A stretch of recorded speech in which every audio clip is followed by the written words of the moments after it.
standing over here in front of you all guys.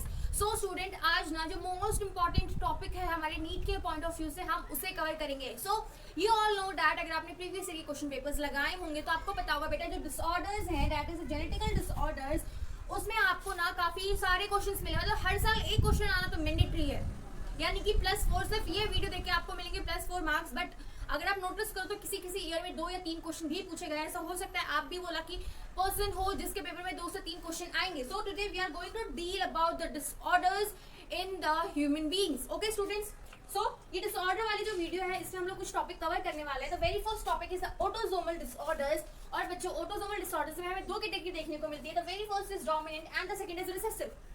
Now then we are going to deal with the sex-linked chromosomes, the sex-linked disorders, in which we are going to cover the topic dominant and recessive again. So students, हम अगर बात करते हैं autosomal disorders की तो बच्चे ये होते हैं हमारे ऑटोसोम से.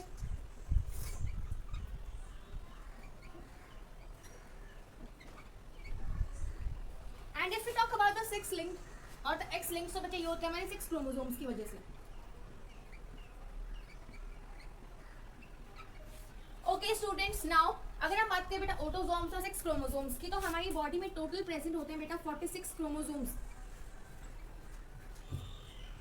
ये जो 46 क्रोमोसोम है ये डिवाइड होते हैं दो पार्ट्स में. The very first part comprises of 44 chromosomes which are are autosomes and the next part comprise of 2 chromosomes बेटा जो होते हैं हमारे 6 क्रोमोसोम्स यानी कि X and Y. Okay students, so जो भी डिजीज होती है बेटा हमारे ऑटोसोम से वो आती है under category autosomal disorders.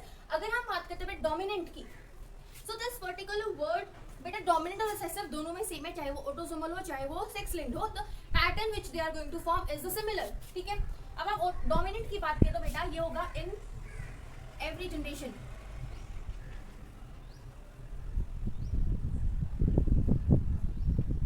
Okay student, यानी कि जो डिसऑर्डर है वो हमें हर एक जनरेशन में देखने को मिलेगा.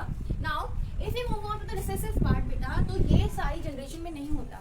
मे बी जो फर्स्ट जो पेरेंट है मान लो अगर वो इन्फेक्टेड है तो जरूरी नहीं कि उसकी डॉटर या उसका जो सन होगा वो भी इन्फेक्टेड है.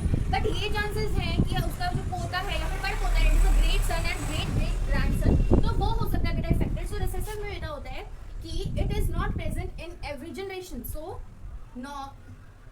Not present in every generation. So you all have to keep this in mind बेटा. जो ये इन्फॉर्मेशन मैं अभी आपको दे रही हूँ बेटा ये पेडिग्री के बेसिस पे बहुत इंपॉर्टेंट है. मतलब पेडिग्री एनालिसिस जब आप करते हो तभी भी आपको ये जो इन्फॉर्मेशन मैं इस वीडियो में दे रही हूँ it is going to help you all guys. Okay students, now अगर हम बात करें बेटा ऑटोसोमल की और सेक्स लिंक्ड क्रोमोसोम की, हम लोग यहाँ पे बात कर लेते हैं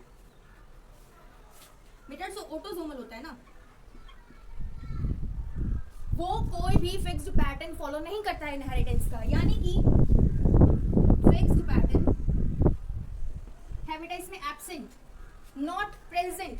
सो क्या होगा, जो फादर है ये जो जीन ट्रांसफर है ना वो दोनों में करेगा, that is a daughter and sun.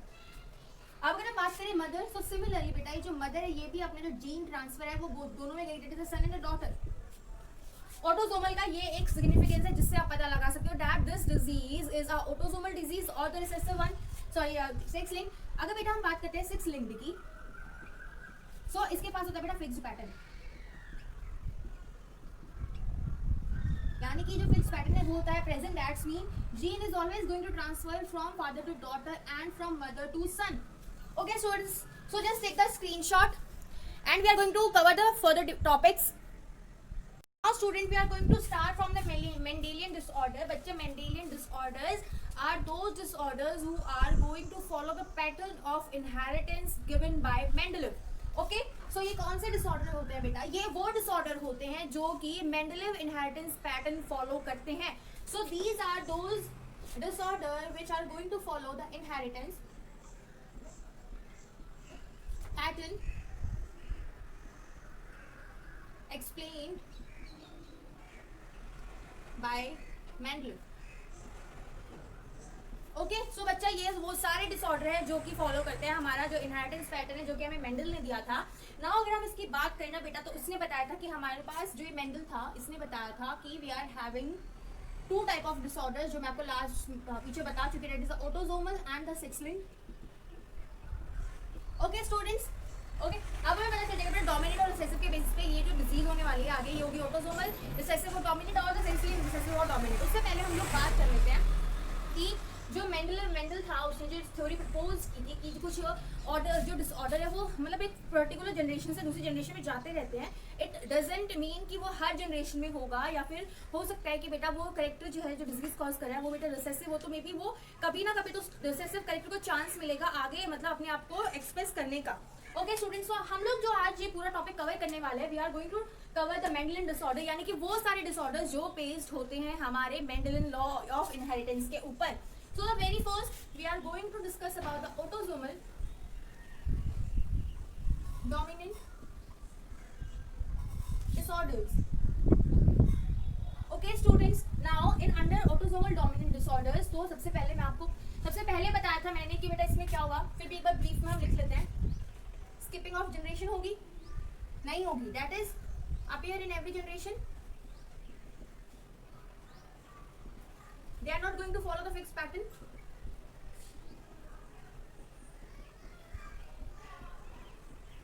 Okay students, now the very first disease or the very first disorder that we are going to discuss is, students हम लोग बात कर लेते हैं बेटा वो डिजीज जो होती है हमारे ऑटोसोम से। सबसे पहला और जो बेसिक थिंग है बेटा, ये डिजीज जो होती है ये क्यों होती है, reason behind these disorders, this is none other than the gene effect. बेटा यहाँ पे होता है बेटा डिफेक्ट, किसमें होता है, जीन्स में। ओके स्टूडेंट्स, और ये डिफेक्ट क्यों रिजल्ट होता है बेटा, ये डिफेक्ट रिजल्ट होता है हमारा पॉइंट म्यूटेशन की वजह से। ओके स्टूडेंट, अब हम लोग जो ये ऑटोसोमल रिसेसिव डोमिनेंट डिजीजेस में जो हम टॉपिक्स कवर करेंगे, these are Huntington's disease and the neurofibro. तो स्टूडेंट जो हम लोग ऑटोसोमल डिसऑर्डर्स में कवर करने वाले हैं, द वेरी इंपॉर्टेंट डिसऑर्डर्स जो नीचे बहुत बारी पूछे जाते हैं, these are the very important disorders for the point of view of needs. So बच्चे पहला डिसऑर्डर है हमारा हंटिंगटन्स डिसऑर्डर्स यानी कि डिसीज, और वी कैन से न्यूरोफिब्रोमेटोसिस। तो हम इन दोनों डिजीज के बारे में सेपरेटली पढ़ेंगे। Okay students, so we are just going to start from the very first disease that is Huntington's disease. So बच्चे ये डिजीज क्यों होती है, सो बच्चे ये जो डिजीज है हंटिंगटन्स, इसमें बेटा क्या होता है ना कि हमारे ह्यूमन ब्रेन में एक चीज प्रेजेंट होती है which is GABA. So this particular GABA is going to degenerate.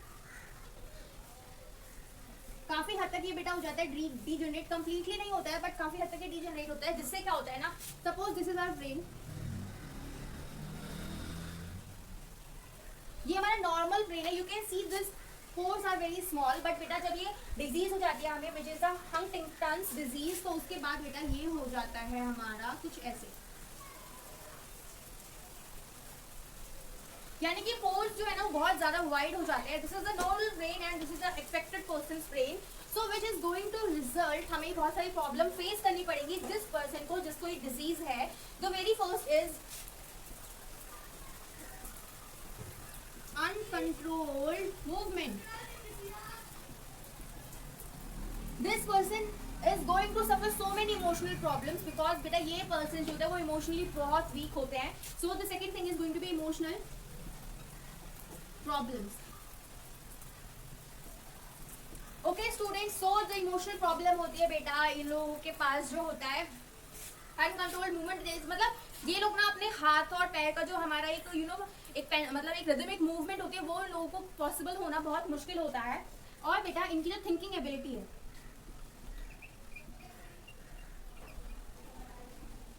वो काफी हद तक रिड्यूस हो जाती है, यानी कि इनके पास थिंकिंग एबिलिटी बहुत कम होती है। क्यों? क्योंकि इस डिजीज में ना हमारा ब्रेन इफेक्ट होता है। Okay students, so these are the symptoms of this disease which we called as Huntington's disease. Just take the screenshot, उसके बाद हम लोग कवर करेंगे बेटा neurofibromatosis disease. We are going to deal with this neurofibromatosis. Okay, अब बच्चा इस disease में क्या होता है, the very first thing जो हो गया इस डिजीज में that is pigmentation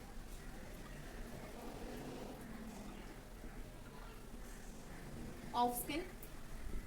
आप लोगों ने बहुत बार मतलब देखा होगा कि ना कुछ लोग होते हैं इनकी स्किन का जो नॉर्मल कलर है वो बहुत ज्यादा ब्राइट होता है, बट उनके हाथ पे, फेस पे, पूरी बॉडी पे एक ब्राउनिश ब्लैकिश और समटाइम्स थोड़ा सा लाइट कलर के जो स्पॉट्स बन जाते हैं। So this particular spot is due to this disease that is neurofibromatosis.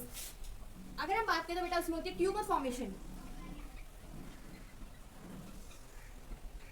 बेटा ये जो ट्यूमर फॉर्मेशन है इट डजंट मीन कि हमें ब्रेन ट्यूमर हो गया या फिर कैंसर वाले ट्यूमर हो गए, ये वो नहीं होते हैं। ये ट्यूमर्स वो ट्यूमर्स होते हैं जो या तो हमें हमारे स्किन के ऊपर देखने को मिलते हैं या स्किन के नीचे हो जाते हैं, न्यूरॉन्स में हो सकते हैं, ब्रेन्स पे हो सकते हैं और अदर पार्ट्स में भी हो सकते हैं।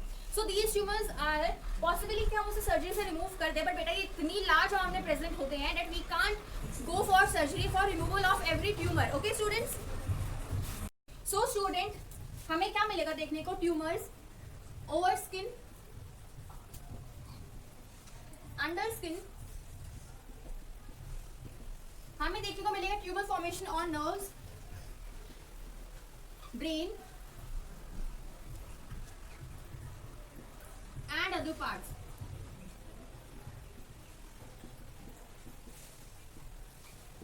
ओके स्टूडेंट्स, सो बेटा हो जाती है हमारी बॉडी में tumour formation over the skin, under skin, nerves में हो जाती है, ब्रेन में हो जाती है और बाकी बचे हुए पार्ट्स में हो जाती है।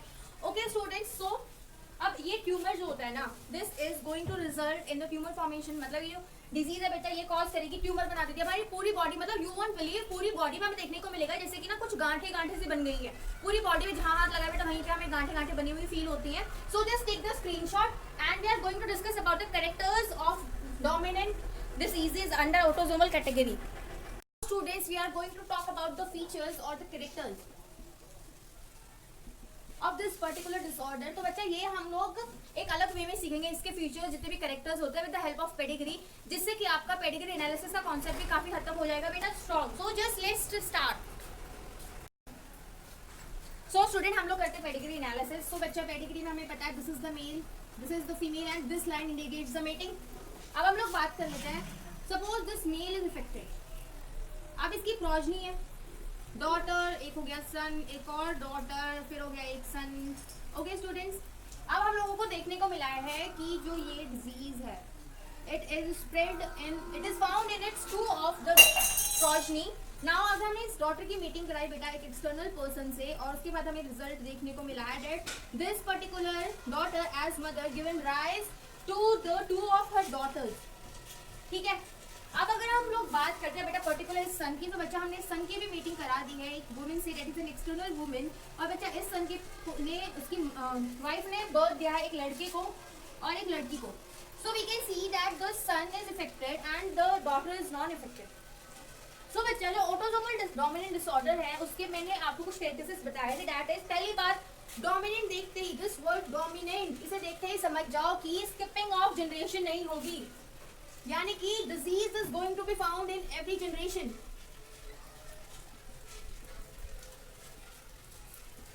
ओके स्टूडेंट्स, सो जो बेटा हर एक जनरेशन में हमें देखने को मिलेगी disease. So we if we talk about the first generation, parent disease है, F1 जनरेशन डिजीज है, F2 जनरेशन में भी बेटा डिजीज है। अगर हम बात करते हैं बेटा ऑटोसोमल डिसऑर्डर्स की, तो इसके खास बात ये है कि ये कोई भी फिक्स्ड पैटर्न फॉलो नहीं करेगा। दिस क्लियरली मींस यहाँ पे सन ने फादर ने डिजीज ट्रांसफर किया अपनी डॉटर को और अपने सन दोनों को। इस मदर ने डिजीज ट्रांसफर किया डॉटर को, इस फादर ने डिजीज ट्रांसफर किया है सन को। So this clearly says that these disease do not follow any fixed pattern. Okay students, so features में अगर हम देखते हैं, so these are the only features about this particular things. So बेटा autosomal disorders हम लोगों ने अब कर लिया पूरी तरह से cover. Now we are going to start from the autosomal recessive disorders. Dominant हमने कवर कर लिया। ओके स्टूडेंट्स, हम अब लोग बात कर रहे हैं ऑटोसोमल रिसेसिव डिसऑर्डर्स की। सो बच्चे सबसे पहले हम लोग बात कर लेते हैं बेटा जो प्रोजनी होती है इस डिजीज के अंदर वो कितने टाइप की होती है। So student the progeny is going to be of 3 types. ठीक है, 3 टाइप की प्रोजनी होती है। एक होती है बेटा हमारे इफेक्टेड इंडिविजुअल, दूसरे होते हैं हमारे पास non affected, and the third category which we are going to deal today are the carriers. Okay students, so अगर हम लोग बात करें बेटा जो इफेक्टेड है, नॉन इफेक्टेड है, कैरियर्स है, how we are going to distinguish between all these. So student हम लोग क्या करते हैं ना, हम लोग देखते हैं बेटा इनका जो कॉम्पोजिशन है इनके अंदर जो जीन्स की। सो अगर बंदा इफेक्टेड है सो ये हो गया बेटा हेट्रोजाइगस। हेट्रोजाइगस होगा ये बच्चा जो है हमारा, it is going to have the gene which are heterozygous recessive. अगर हम नॉन इफेक्टेड की बात करें तो बच्चा इसके पास होंगे sorry it is the homozygous. So जो इफेक्टेड इंडिविजुअल है बेटा वो होता है हमारा homozygous. Okay student, homozygous recessive होता है. अगर हम बात करें बेटा नॉन इफेक्टेड की, तो वो भी होता है होमोजाइगस रिसेसिव. बट अगर हम लोग बात करते हैं बेटा हेट्रोजाइगस, तो वो सॉरी कैरियर की, तो वो बंदा होता है हेट्रोजाइगस.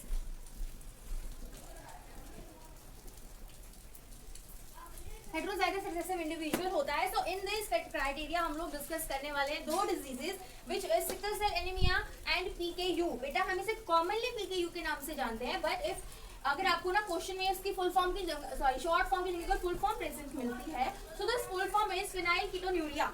ओके स्टूडेंट, तो सबसे पहले हम लोग बात कर लेते हैं सिकल सेल एनीमिया की.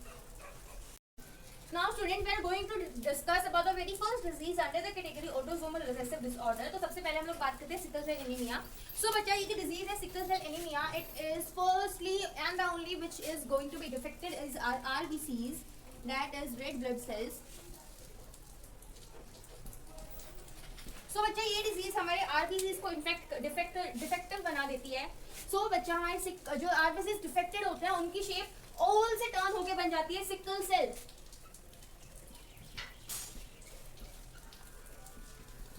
सिकल शेप्ड हो जाती है.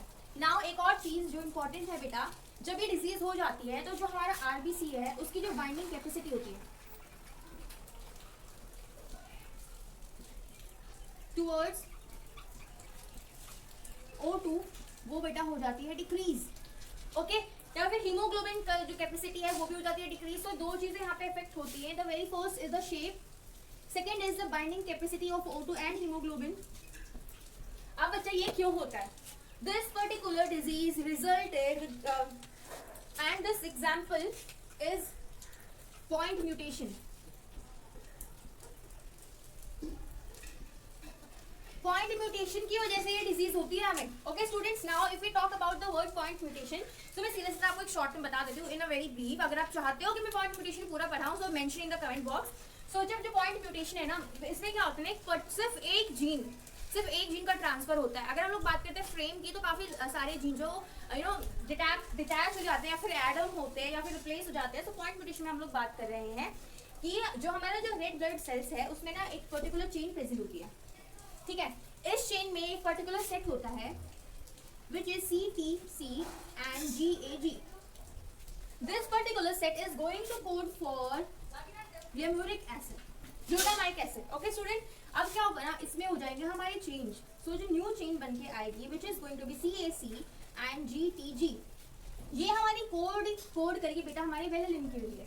बट हमारी बॉडी को तो रिक्वायर्ड थी बेटा ग्लूटामिक एसिड की. तो अगर हमारी बॉडी में ग्लूटामिक एसिड नहीं है, उसकी जगह पे एक और एक प्रोडक्ट फॉर्म हो रहा है विच इज अ वेलिन. सो इस पर्टिकुलर की वजह से जो शेप होती है वो चेंज हो जाती है एंड जो एफिनिटी है वो हो जाती है हमारी ऑक्सीजन के लिए decrease. Okay students, so this much is you all have to fix it in your mind that sickle cell anaemia में ये सारी चीजें आपको ध्यान रखनी है. Point number 1 is it is going to affect the shape. Point number 2, binding capacity decrease हो जाती है. And point number 3, it is the result of point mutation. ठीक है, ये जो डिफेक्ट हमें देखने को मिलता है, ये डिफेक्ट हमें पॉइंट म्यूटेशन की वजह से देखने को मिलता है. Now just take the screenshot. उसके बाद हम बात करते हैं PKU की.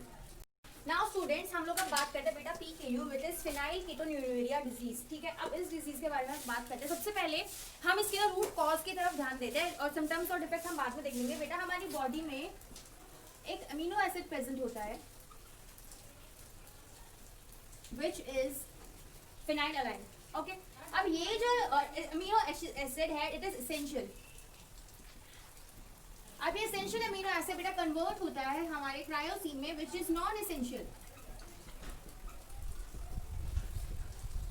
Okay, with the help of an enzyme which is phenylalanine hydroxylase. So बच्चा इस डिफेक्ट में क्या होता है ना, ये जो हमारे एंजाइम है ये बनना बंद हो जाता है. ओके, अब ये बनना बंद हो जाएगा तो क्या होगा, जैसे ही ये बनना बंद होगा तो फिनाइलएलाइन का जो ट्रांसमिशन है टू ट्रायोसिन वो हो जाएगा बंद. इससे क्या होगा, बेटा क्रायोसोइन की अमाउंट है इन आवर बॉडी वो हो जाएगी डिक्रीज, और फिनाइललाइन की जो अमाउंट है हमारी बॉडी में वो हो जाएगी इंक्रीज। अब जैसे ही हमारी नेचुरल थिंकिंग चेंज होगी या फिर जैसे ही हमारी बॉडी का एक फिक्स पैटर्न है, जैसे ही वो चेंज होगा तो बेटा डिसऑर्डर सामने आएगा। अब जो ये फिनाइललाइन है ये हमारी बॉडी में काफी हद तक मतलब इकट्ठा हो चुका है, so it is going to deposit in our brain and other parts. Okay students, तो ये हो जाएगा डिपॉजिट हमारे ब्रेन में और बाकी बचे हुए पार्ट्स में। सो इससे क्या होगा, this particular person is going to suffer from mental disorder.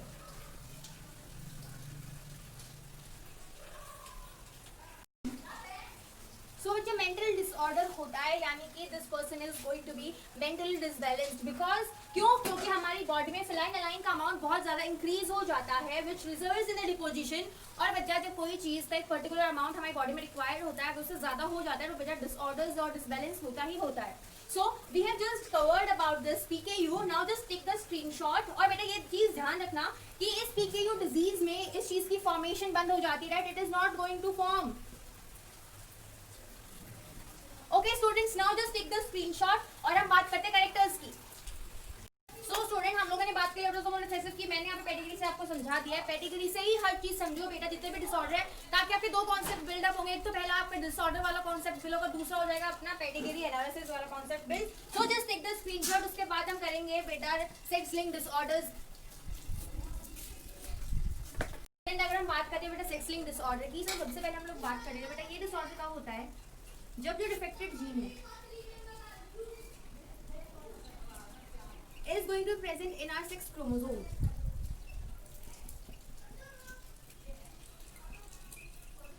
Now student, हमें पता है बेटा जो फीमेल है और जो मेल है उसमें एक चीज कॉमन है विच इज एक्स क्रोमोसोम। तो मोस्टली डिजीज होती है बेटा हमारी x linked chromosome, x linked chromosome से होती है, यानी कि एक्स लिंक्ड डिजीज होगी हमारा। Okay students, so here we are going to first talk about the X-linked dominant diseases.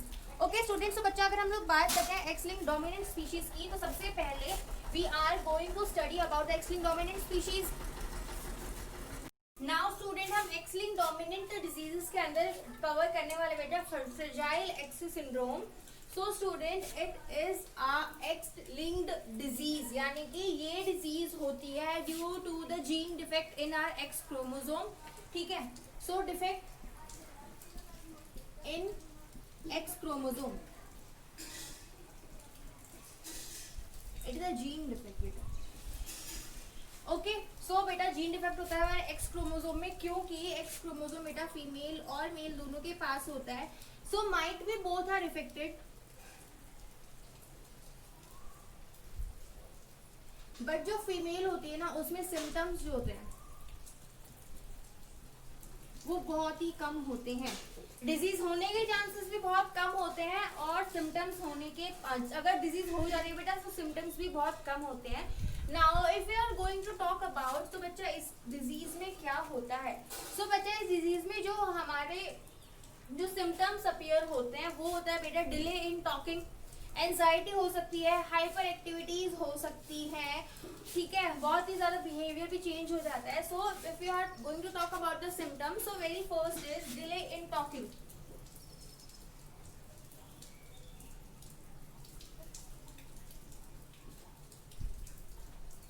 The second symptom is which is going to appear, that is they are having hyper active behavior.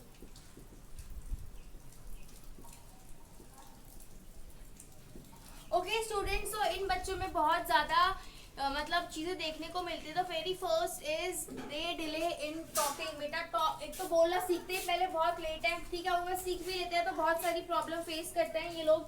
Now if you talk about the very third, it is the anxiety. Students इनमें anxiety वाली जो feeling है वो बहुत ज्यादा होती है। सो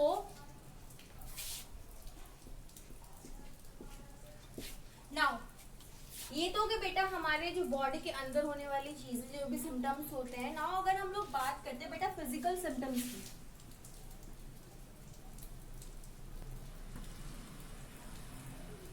सो बच्चे फिजिकल सिम्टम्स में क्या आता है?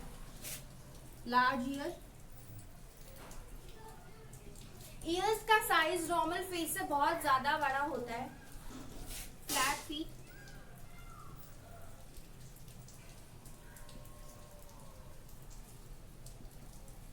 आप लोगों ने यूजुअली देखा होगा ना हमारी जो फीट है ना उस पे कर्व होती है, मतलब ऐसे करके ना एक कर्व बन जाती है। सो दिस पर्टिकुलर कर्व नहीं होगी, यानी कि इनके फीट जो एकदम स्ट्रेट होंगे, जस्ट लाइक माय हैंड एकदम स्ट्रेट होगा इनका फीट, ठीक है। अगर हम इनकी जॉ लाइन की बात करें ना तो बच्चा जो इनकी जॉ लाइन होती है वो बहुत ज्यादा प्रोमिनेंट होती है। फेस की बात करें तो वो लंबा होता है, ठीक है। जो फोरहेड है वो फ्लैट होता है। सो flat feet and forehead, prominent jaw. Okay students, so this is the only disease which we are going to cover under the X-linked dominant disorder, which is the Fragile X syndrome. ये बच्चा होता है हमारे जो X chromosome है उसके ऊपर एक जीन डिफेक्टिव होता है, उस डिफेक्टेड जीन की वजह से ये डिजीज रिजल्ट होती है। क्योंकि X क्रोमोसोम दोनों में होता है, that is a girl and a boy, तो ये जो डिसऑर्डर होने की चांसेस है बॉयज और गर्ल्स दोनों में होते हैं। बट गर्ल्स बहुत ही कम रोल प्ले, मतलब बहुत कम रोल होता है, बिकॉज गर्ल के पास होते हैं 2 X क्रोमोसोम। अगर सिर्फ एक डिफेक्टेड जीन है तो बेटा वो कैरियर बन जाएगी, बहुत रेयर चांसेस होते हैं कि दोनों के दोनों उसके जीन जो है वो डिफेक्टेड होते हैं। नाउ अगर हम बात करते हैं बेटा सिम्टम्स, तो फिजिकल सिम्टम्स की अगर हम बात करें तो बच्चा फिजिकल सिम्टम के अंदर आता है लार्ज ईयर, ठीक है, बहुत लंबे लंबे कान होते हैं इनके। अगर हम देखें ना तो लॉन्ग फेस होता है, मतलब कुछ लोगों का राउंड फेस नहीं होता है, इन लोगों का लॉन्ग फेस होता है। फ्लैट फीट एंड फोरहेड, एकदम फोरहेड भी बिल्कुल फ्लैट होगा और फीट भी बिल्कुल फ्लैट होती है। प्रोमिनेंट जो, अगर हम बात करें बेटा इनके बिहेवियर में क्या क्या चेंज होता है, इंटरनल चेंजेस। सो डिले स्किपिंग स्पीकिंग, मतलब बहुत देर से बोलना सीखते हैं और रुक रुक के बोलते हैं, ठीक है। हाइपर एक्टिविटी बिहेवियर होता है इनका एंड एंजाइटी बनी रहती है। Now student just take the screenshot, उसके बाद हम लोग कुछ फीचर्स डिस्कस कर लेते हैं। स्टूडेंट फीचर्स से पहले हम लोग जो हमेशा से करते आ रहे हैं, इससे पहले वाली 2 डिजीज या चारों 5 डिजीज में हमने जो किया that is the pedigree analysis. तो मैं यहाँ पे ना आपको 2 सिचुएशन प्रोवाइड कराऊंगी, एक में बेटा होती है मदर इफेक्टिव और एक में होता है बेटा father effective. Okay students, now just have a look. बेटा ये जो एक इफेक्टेड मदर की जब मीटिंग होती है एक नॉर्मल पर्सन से, तो लेट अस से कि हमारे पास 4 प्रोजेनी का रिजल्ट होता है, जिसमें से 2 लड़कियां और 2 लड़कियां।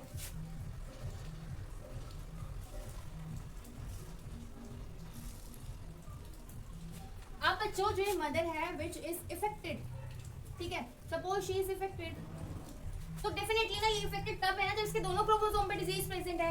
सो ये अपने जो सन है इसको एक क्रोमोसोम देगी, ठीक है, और दूसरा क्रोमोसोम इसे अपने मिलेगा फादर से। So this affected chromosome is transferred to its son. तो यानी कि ये क्या हो गया बेटा, ये individual, this individual is, so बच्चे इफेक्टेड मदर जीन ट्रांसफर करेगी अपने सन को, ठीक है। अब इस सन के पास तो सिर्फ एक ही एक्स क्रोमोसोम की रिक्वायरमेंट थी ना, और वो एक्स क्रोमोसोम में डिफेक्टेड निकल गया, so definitely this son is going to be affected. So क्या होगा, ये इफेक्टेड सन है, that is it is having the disorder. अब ये फीमेल ने एक क्रोमोसोम अपनी डॉटर को ट्रांसफर किया, तो वो इफेक्टेड था, बट जो फादर से क्रोमोसोम आया बेटा वो तो सही है, so definitely she is going to be the carrier. Okay, अब अगर हम दूसरी डॉटर की बात करें तो सेम प्रोसीजर दूसरी डॉटर में भी फॉलो हुआ होगा, so again she is going to be the carrier. Now अब इस मदर ने अपने सन को ट्रांसफर किया एक एक्स जीन जो कि है इफेक्टेड है, तो और जो फादर से आगे बेटा Y gene, so definitely the son is also going to face the disease, ठीक है। अगर हम बात करें दूसरी कंडीशन की, सो बच्चा दूसरी कंडीशन में फादर इफेक्टेड है, यानी कि जो फादर है वो इफेक्टेड है और मदर है जो सही है, ठीक है। नाउ अगर हम मीटिंग कराते हैं सो सेम रिजल्ट ले लेते हैं जैसे हमने लास्ट क्रॉस में लिया था बेटा 4 प्रोजेनी का रिजल्ट। तो जो पहला सन है डेफिनेटली उसका एक्स क्रोमोसोम कहाँ से आया बेटा, मदर से, और वाई क्रोमोसोम आया फादर से। तो मदर के पास क्योंकि परफेक्ट क्रोमोसोम सेट है, that is there is no defect, so बच्चे जो डिजीज है सन में वो एब्सेंट होगी। क्यों, क्योंकि इसके पास दोनों जो जीन है एक मदर से और फादर से वो दोनों ठीक थे। ना अगर हम बात करें ना बेटा फादर की, तो एक एक्स क्रोमोसोम में से, सॉरी डॉटर की तो एक एक्स क्रोमोसोम में से मिला है फादर से और दूसरा मिला है मदर से। सो ये जो डॉटर है this is going to be effective, not affected but the carrier. क्यों? क्योंकि सिर्फ एक जीन इफेक्टेड है।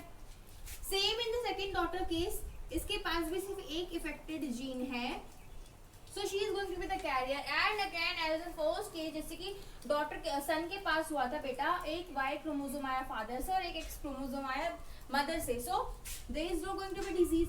सो इस पूरे क्रॉस का, यानी कि जिसमें बेटा मदर होती है नॉर्मल और फादर होता है इन्फेक्टेड, तो बच्चा जो डॉटर प्रोड्यूस होंगी वो दोनों की दोनों, या फिर मतलब जितनी भी डॉटर्स है वो सारी कैरियर होंगी। ओके, अब हम एक और सिचुएशन देख लेते हैं। इसमें क्या होगा ना बेटा, फादर इफेक्टेड है और मदर है बेटा हमारी कैरियर। अगर हम इनकी जो प्रोजनी है उसके बारे में बात करते हैं, so she give birth to 2 girls and 2 boys. ठीक है, अब क्या होगा, बेटे को एक क्रोमोसोम कहां से मिला? उस बेटे को एक क्रोमोसोम मिला है अपने फादर से। ओके, एक क्रोमोसोम जो बेटे को अपने फादर से मिला है वो है बेटा वाई, और दूसरा क्रोमोसोम इसे अपनी मम्मी से मिला है, और मम्मी है कैरियर, यानी कि मम्मी की एक्स क्रोमोसोम पे डिजीज प्रेजेंट होगी। सो मे बी इस बच्चे की किस्मत खराब है और इसे वो डिजीज वाला क्रोमोसोम मिल गया है। तो क्या होगा बेटा, this person is having the disease. Now अब फीमेल यहाँ पे हमारी कैरियर है, तो डेफिनेटली एक जो, क्योंकि फादर इन्फेक्टेड हो, डेफिनेटली ना इस लड़की के पास जीन आएगा। मे बी इसकी किस्मत इतनी खराब हो कि मम्मी की तरफ से भी इसे डिफेक्टेड जीन ही मिले।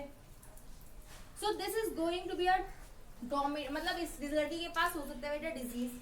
सेकेंड थिंग अगर हम देखते हैं, सो फादर ने ट्रांसफर किया एक इफेक्टेड जीन, बट मदर से हो सकता है नॉर्मल जीन मिले। So this girl is going to be the carrier. Again the situation, so बच्चा यहाँ से हमें मिला फादर से एक इफेक्टेड जीन, सॉरी मदर से एक इफेक्टिव जीन, या फिर हो सकता है बेटा वो जीन नॉर्मल हो और फादर से मिला हमें Y gene. So what is the result of this cross? आप सब लोग बहुत अच्छे से देख सकते हो द रिजल्ट, दैट इज एक स्पीशी बेटा हमारी ये जो डिजीज के साथ है, 2 स्पीशीज हमारी डिजीज के साथ है, और एक है बेटा हमारी कैसे कहते हैं कैरियर, और एक है non affected. That is 50% generation is diseased, 25% are carriers and 25% are non-affected. Okay, so just take the screenshot, उसके बाद हम आगे बढ़ते हैं। Now students, we are talking about dominant। तो मैं आपको सबसे पहले बता चुकी हूँ from the very beginning of this video, मैंने आपको बताया था बेटा डोमिनेंट में जो स्किपिंग ऑफ जनरेशन है वो एब्सेंट होती है। So it does not have any skipping of generation. अब क्योंकि एक्स लिंक्ड है, so definitely it is going to follow a pattern. ठीक है, सो एक तो ये बड़ी पैटर्न फॉलो करेगी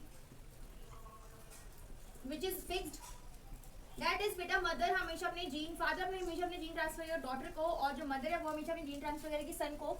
ठीक है, सो और दूसरी एक चीज, अगर आपको अगर मतलब आप कैटेगरी कर रहे हो, मतलब एक तरीके से मतलब आपको ना क्लैरिटी नहीं है कि बेटा ये कैसे हो गया, सो आप लोग ना उसके जीनोटाइप सीखना सीख लो। जीनोटाइप जैसे लिखोगे ना आपको सारी चीजें क्लियर हो जाएंगी, that it is a sex linked और an autosomal disease. Okay students, so इस जो डिजीज आती है अंडर सेक्स लिंक्ड डोमिनेंट, तो उसके 2 ही फीचर है, मोस्ट इंपॉर्टेंट फीचर्स। पहली बात की जनरेशन स्किप नहीं होगी, हर एक जनरेशन में हमें डिजीज देखने को मिलेगी। द सेकंड थिंग इज वो एक फिक्स पैटर्न फॉलो करेगी, मतलब जो डिजीज ट्रांसमिशन है अगर फादर को है तो वो हमेशा डॉटर में जाएगी, अगर मदर को है तो वो हमेशा सन में जाएगी। इस सिचुएशन में फीमेल्स का इफेक्टेड होना बहुत ही कम परसेंटेज, बहुत कम चांसेस होते हैं, बट अगर हम बात करें तो कैरियर्स बहुत इजीली हो सकती है female. And the second thing is that ये डिजीज ना मेल्स में काफी हद तक, मतलब अगर एक एक्स क्रोमोसोम मिल गया तो बच्चा 50% चांसेस हैं कि आपको डिजीज हो जाए। Okay students, so we have just deal about this. मैंने आपको 3 केसेस बताए थे, जिसमें पहला मदर इन्फेक्टेड है, दूसरा मदर कैरियर है, तीसरा फादर इन्फेक्टेड है। ठीक है, हमने उन तीनों के क्रॉसेस देख लिए, हमने उन तीनों की पेडिग्री देख ली है।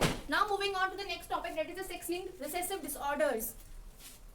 नाउ स्टूडेंट, हम लोग बात करते हैं बेटा सेक्स लिंक्ड रिसेसिव डिसऑर्डर्स की। सो सबसे पहले मैं आपको बता देती हूँ कि हम लोग 2 डिजीज डिस्कस करेंगे। The very first is haemophilia and second is the colour blind. हमें पता है बेटा हम हीमोफीलिया को रॉयल डिजीज भी बोलते हैं।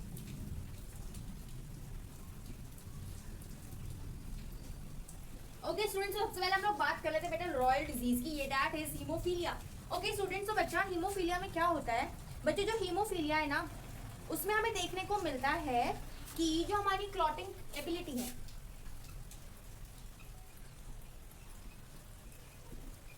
वो बहुत कम होती है, दैट इज वेरी पुअर।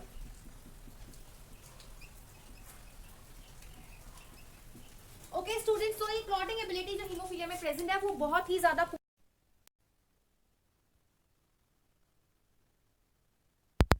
इसकी वजह से जो हमारा ब्लड है वो बहुत ज़्यादा मुश्किल से क्लोट हो पाता है। Now student, if you are going to talk about royal disease, तो हीमोफीलिया को रॉयल डिजीज़ क्यों बोला जाता है? Because it is originated from the royal family of England. ठीक है, अब जो रॉयल फैमिली ऑफ इंग्लैंड था, इसमें जो फर्स्ट फीमेल जो हमने देखी थी वो थी क्वीन विक्टोरिया, जिसमें जो ये हीमोफीलिया का शी इज़ अ कैरियर।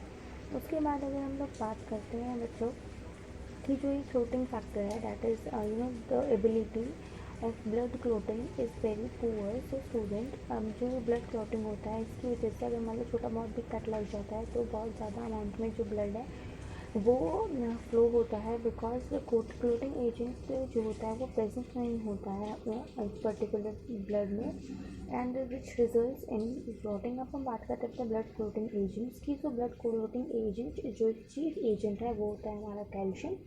और अगर हम बात करते हैं बेटा कि जब हम लोग ब्लड डोनेट करते हैं तो उसे स्टोर करते हैं हम लोग ब्लड बैंक्स में, सो ताकि वो ब्लड क्लॉट ना हो, तो उसमें से clotting agent that is calcium उसे रिमूव कर दिया जाता है। Okay students, now just take the screenshot. उसके बाद हम लोग आगे डिटेल में पढ़ेंगे। Student, we are going to start from the colour blindness. तो बच्चा, कलर ब्लाइंडनेस बेसिकली हमारी रेड और ग्रीन कलर की कलर ब्लाइंडनेस होती है, that is we are not able to distinguish between red and green colours. So that is basically अगर मान लो हमें कोई पर्टिकुलर स्ट्रक्चर गिवन होता है जिसमें बहुत सारी रेड कलर की शेड्स की डॉट होती हैं और ग्रीन कलर की शेड्स की डॉट होते हैं, we are not able to distinguish कि एक पर्टिकुलर शेप क्या बनी है, और जिसकी वजह से ना बहुत सी प्रॉब्लम फेस करनी पड़ती है एक पर्टिकुलर बंदे को। Now I am going to draw some a dotted pattern. मेरे पास यहाँ पे जो काफ़ी सारी शेड नहीं है रेड कलर की, but just to give you people an example, so मैंने यहाँ पे रेड कलर की डॉट्स बना दी। Now I am going to draw a pattern with the green color. So most of the people can easily see that it is 2 written over here, but बहुत सारे लोग ऐसे होंगे जो लोग ये डिस्टिंग्विश नहीं कर सकते हैं कि मैंने यहाँ पे 2 लिखा है, so this is particular if the person is not able to distinguish, तो ये होती है बेटा हमारी जो है ग्रीन और रेड की कलर ब्लाइंडनेस। ना अगर हम लोग बात करें बेटा ग्रीन और रेड जो colour blindness disease is a sex linked defect.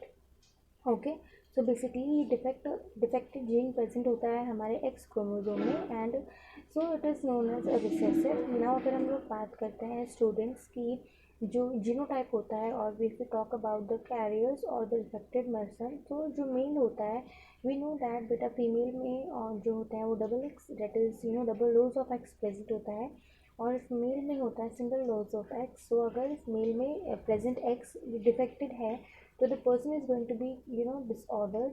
अगर हम बात करते हैं फीमेल में, तो अगर मान लो मोस्टली क्या सीन होता है कि एक ही एक्स जो है वो डिफेक्टेड होता है तो इट रिजल्ट्स इन कैरियर, जबकि मेल में एक ही एक्स होता है तो वो डिसऑर्डर जो है this particular person is going to feel this disorder. अगर हम बात करते हैं बेटा एक्स सी जो बहुत ही कम चांसेस होते हैं एक पर्टिकुलर फीमेल में डबल एक्स बॉन्ड होने के। So students, so it is near about 0.2%। Now अगर हम लोग बात करते हैं स्टूडेंट्स कि चीज़ें जो हम लोग मतलब कलर ब्लाइंडनेस वाले का हम पेडिग्री एनालिसिस देखेंगे, so just take the screenshot.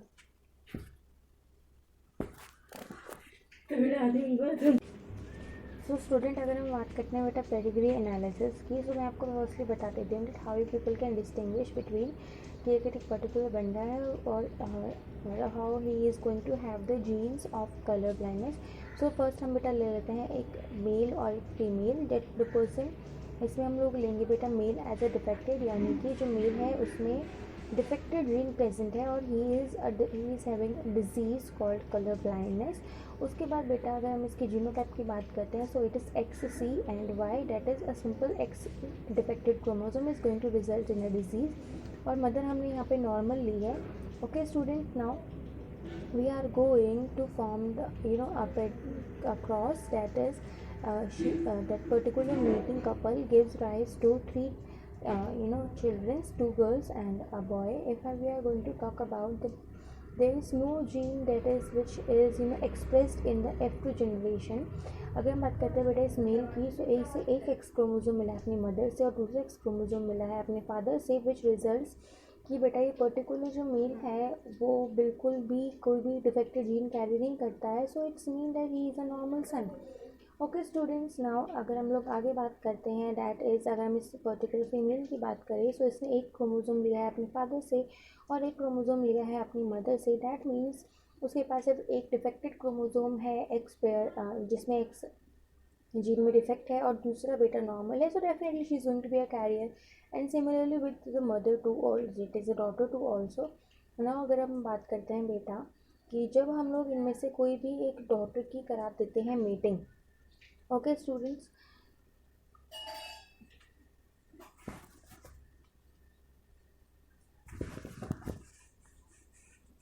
Now student अब हम बात करते हैं सेकंड केस की. सो बच्चा सेकंड केस में सपोज हमने लोगों ने ले लिया एक डिफेक्टेड मदर.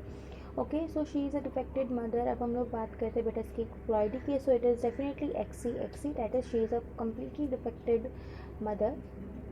ओके, हम यहाँ पे ना हीमोफीलिया और कलर ब्लाइंडनेस दोनों ही चीज़ों को साथ में लेके चल रहे हैं. नाउ अगर हम देखते हैं बेटा कि जो मीटिंग कपल था उसकी प्रोजनी में we have taken the similarities 2 girl and a boy. So definitely इसमें क्या होगा बेटा कि एक्सी क्रोमोसोम जाता है एक मेल के पास और एक वाई क्रोमोसोम आता है फ्रॉम फादर साइड. तो that is which results in a defected son. So अगर हम बात करते हैं बेटा एक्सी in a next girl, so definitely हो सकता है कि बेटा ये जो गर्ल है she has a chromosome from a mother that is XC और definitely तो नॉर्मल फादर से नॉर्मल क्रोमोसोम आता है तो कैरियर, दोनों डॉटर कैरियर्स होती हैं.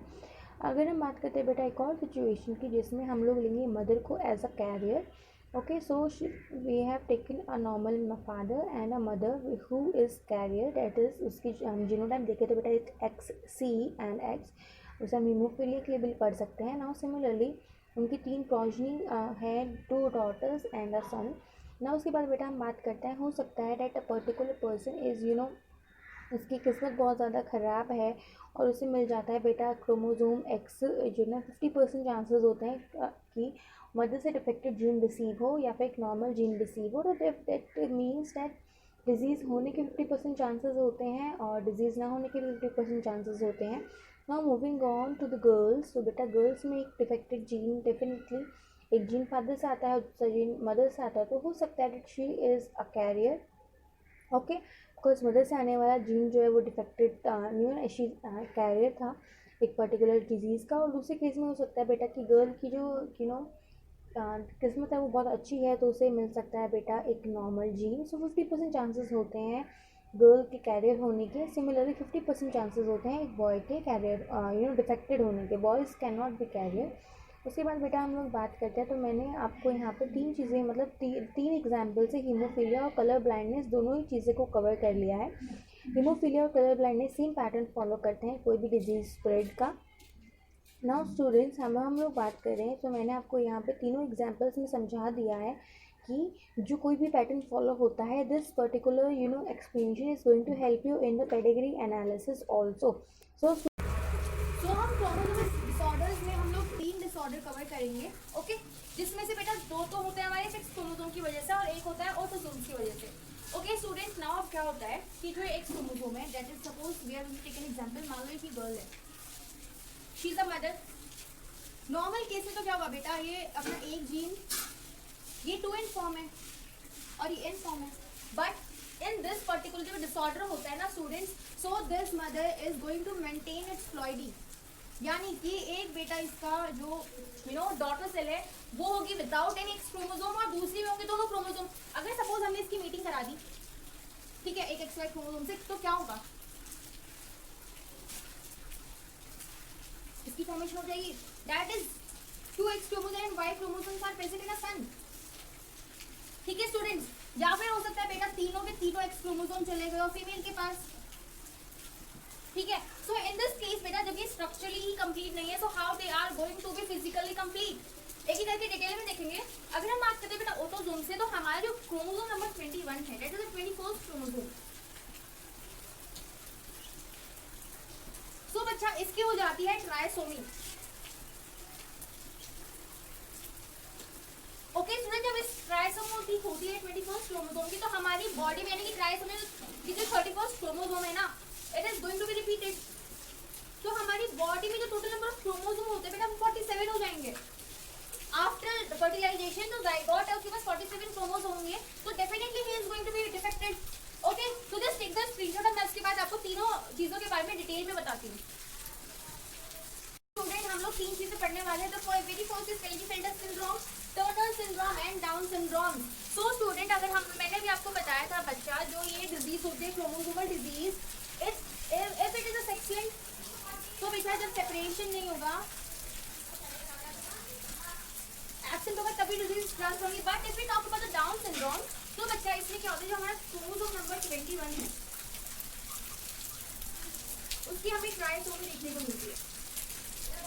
Okay students, so trisomy is going to first result, that is जो मतलब जो जाइगोट होगा या फिर एक जो बेबी होगा उसके पास टोटल क्रोमोसोम होंगे बेटा 47।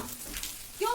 क्योंकि एक एंड फॉर्म में होता है ना बेटा हमारे गैमेट्स, ठीक है। तो दो गैमेट्स बनके हम एक 2 एंड फॉर्म बनाते हैं, मतलब ये जो 2 एंड का फॉर्मेशन है। बट बेटा यहाँ पे हो गया हमारे पास ट्राइसोमी, यानी कि जो 21st क्रोमोसोम है ये किसी भी एक गैमेट में भी मदर और फादर में बेटा इसमें ये 21 क्रोमोसोम बेटा ये दो बार ही प्रेजेंट है।